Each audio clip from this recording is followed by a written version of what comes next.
ظالموں کے سر چھو رہے تھے میرے پاؤں کے ساتھ، کس قدر اونچا تھا۔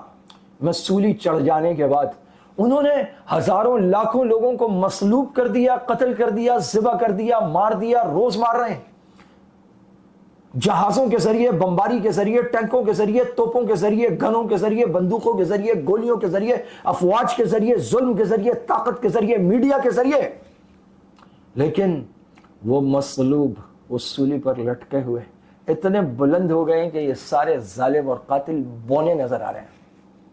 ظالموں اور قاتلوں کے پاؤں ان کے سروں سے کہیں بلند ہیں۔ وہ مصلوب ہو کر بھی فخر و عزت کے ان مناصب تک جا پہنچے ہیں کہ یہ بونے ظالم اس عزت کا تصور نہیں کر سکتا۔ وَلَا تَقُولُوا لِمَنْ يُقْتَلُ فِي سَبِيلِ اللَّهِ أَمْوَاتٌ بَلْ أَحْيَاءٌ وَلَكِنْ لَا تَشْعُرُونَ۔ وہ تو حیات جاودہ پا گئے ہیں۔ شہید کی جو موت ہے وہ قوم کی حیات ہے، ان کے خون سے عزت و افتخار کے دیے جلتے ہیں۔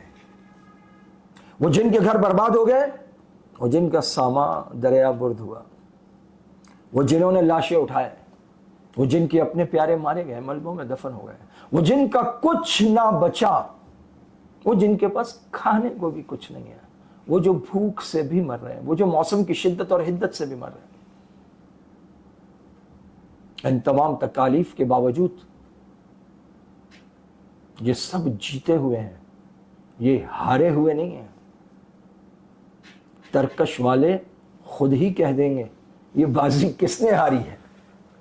وآخر دعوانا ان الحمد للہ رب العالمین۔